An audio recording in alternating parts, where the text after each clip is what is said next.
Mike Gallagher. Liz Cheney is a stupid war hawk. All she wants to do is shoot missiles at people. I really think it hurts. I think, frankly, if Kamala, I think they hurt each other. I think they're so bad, both of them.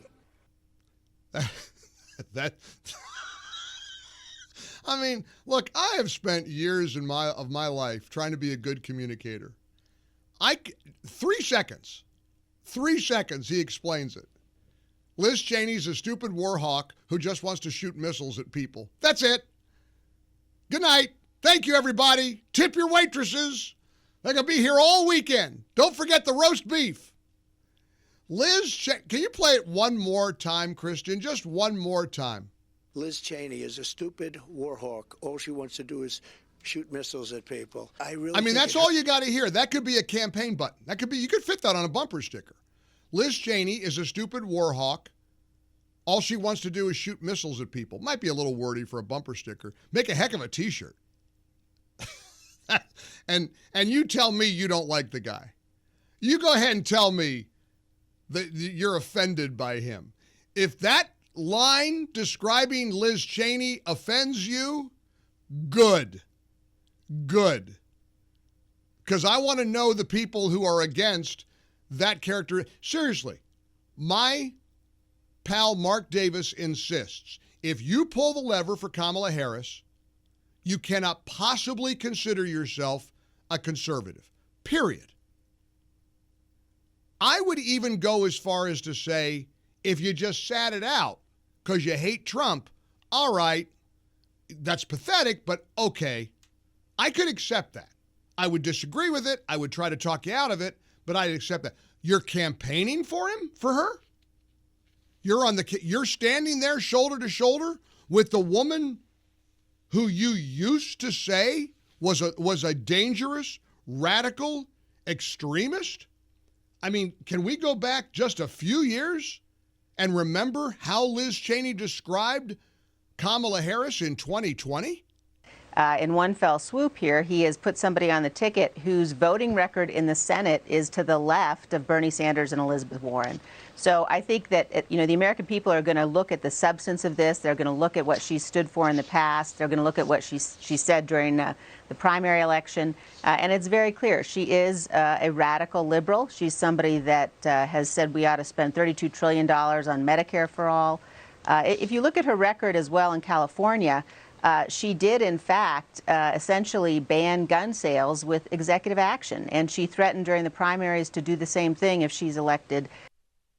Well, this is unreal. I mean, I'm mystified by this. Even CNN seems a little bit shocked. Here's a CNN anchor reading one of Liz Cheney's previous tweets about Kamala. An August 2020 tweet that Cheney had previously posted that read, quote, Kamala Harris has a more liberal voting record than Bernie Sanders and Elizabeth Warren. Her radical leftist views, raising taxes, banning gun sales, taxpayer money for abortion and illegal immigrant health care, it goes on to say would be devastating for America. Would be devastating for America. Look, I didn't want to play any of Liz Cheney's speech yesterday, but I think we have to. And I want somebody to explain that. Moreover, if you're a Harris supporter, do you want Liz Cheney's support? The woman who described your candidate as a radical leftist who will be dangerous for America? And that was his vice president. That was Liz Cheney complaining about her as the number 2. Now she wants her to be the commander-in-chief. I'm absolutely baffled by it. Totally confused. But look, tomorrow in Butler, Pennsylvania, there's going to be another Trump rally at the scene of what was his near assassination. Margaret, in Pittsburgh, I hear you've got tickets. I do. I am so excited. I had seen Trump back in 2019 during COVID. And the setup of that rally was so pristine, and it just lets me know that that's how he runs the country. You better believe it. And what a gutsy move. When you think about it, how many of us would be willing to go back to where we were nearly killed just a couple months later? And he's like, no, I'm all in. Isn't that amazing? It is, and I agree 100%. And I'm looking forward to it. and I'm looking forward to him to being our president in 2024, Mike. Amen. Amen. Margaret, you got to do me a favor. Will you promise to call me Monday and tell me how it went? Absolutely. All right. Absolutely. I'll share it with you in the audience. I can't wait. Thank you so much for taking my call. Safe travels there. There's Margaret joining us from Pittsburgh. She's on her way to Butler for the big rally tomorrow. Again, pardon my French, but like somebody once said about the assassination attempt in the first place, that's a badass move. Mike Gallagher. A lot of people are texting me on the MyPillow text line that there is a real dark, sinister reason Liz Cheney is campaigning for Kamala Harris. Here's a text from Detroit, Michigan. Kim writes, Liz looks at Trump through the lens of Trump derangement syndrome and January 6th. She was leading the charge in those horrific January 6th hearings and lied her way through. She thinks Trump will retaliate against her if he becomes president. It has to be something like that. I mean, honestly, it can't just be, I'm going to throw all my conservative beliefs out the window and support Kamala Harris. It has to be something different. What do you think it is? We're going to find out. Your call's next. I got to tell you about what a baby I am.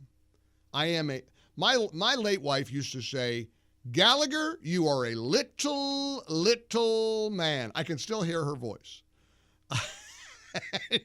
And I would say, yeah, Denise, you're right. And I was a big baby about the Battleground Talkers Tour because I'm on this tour. We're going from cities to city where this is going to be so much fun. Columbus, Ohio, Philly, Sarasota, Phoenix. But I wasn't going the last leg to Phoenix. And I wanted to go to Phoenix. By the time I get to Phoenix, she'll be there. I want to go. Carrie Lake's going to be there. Charlie Kirk's going to be there. Seb Gorka's going to be there. Larry Elder's going to be there. My buddy Seth Leibson's going to be there. And I said, I want to go. So when you whine enough, sometimes you get your way. I'm going to be in Phoenix. Sunday, October 27th, we're going to have an event at the Hilton Phoenix Resort at the Peak. Gallagher, Kirk, Carrie Lake, Gorka, Leibson, Elder, and we hope you. Go to battlegroundtour.com right now to order your tickets. We're starting this thing off, Ohio, Columbus. We're going to be there. I'm going to be there with Hugh Hewitt.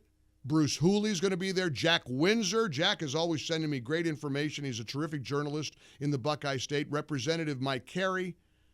That starts, can't wait, Tuesday, Columbus. Thursday, the Fuge in Philly. Chris DeGaulle, Gallagher, Larry Elder, Hewitt. We got a big night planned for you at the Fuge. Thursday, October 24th. Sarasota on Saturday.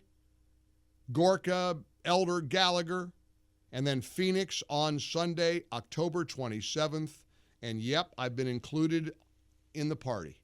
So if you're in the Phoenix area and you can join us, please go to battlegroundtour.com. Tickets are going fast.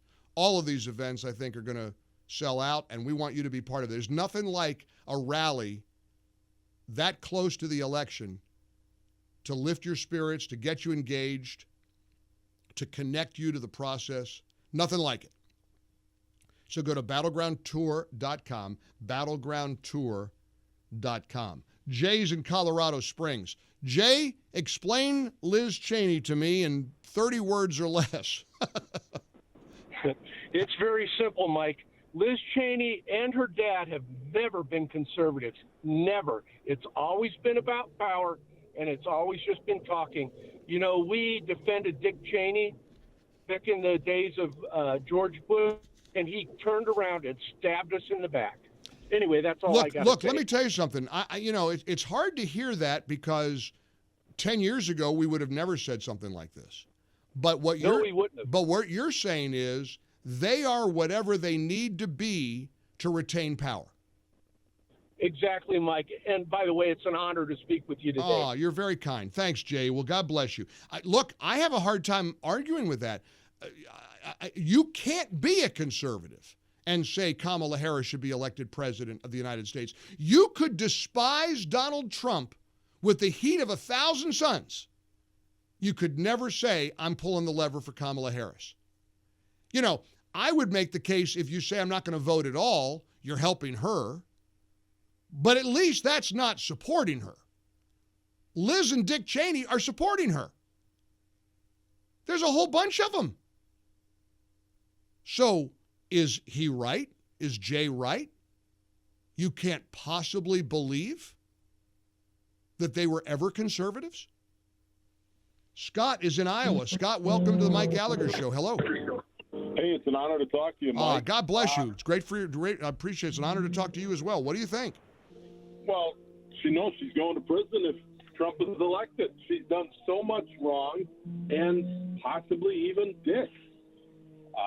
I'd be scared too.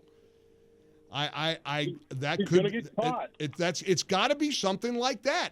I believe that, frankly, over thinking that she was never a conservative. I don't know that you could fake it. Could Dick Cheney fake being a conservative all these years? I don't think that's what it is. It'd be kind of hard. He wrote a really good book, and I supported Dick, and I can't believe his daughter turned out the way she did. And I think what she did to Donald Trump, all of that was illegal. It was very, very unfair, and she knows she's going to have to pay for it. That January 6th hearing, that whole select committee thing was one of the biggest debacles I've ever witnessed in my life. Now, it got worse because then they wound up getting dozens of criminal convictions against him over nothing, over stupidity, over an expired misdemeanor. So that was just a precursor of things to come. But she orchestrated that. She was the chair. Never forget it. Brian in Washington State. Brian, welcome. How are you? Brian, you there? Yes, sir. Okay, go right ahead. How are you? Doing great. Good. What do you think? Well, Liz Cheney's problem is she's a swamp creature. So as an establishment, you think that, was she a conservative? Only to the point of protecting the swamp. Okay, appreciate it. Is it Gern or Gern? How do you say your name in Columbus, Ohio?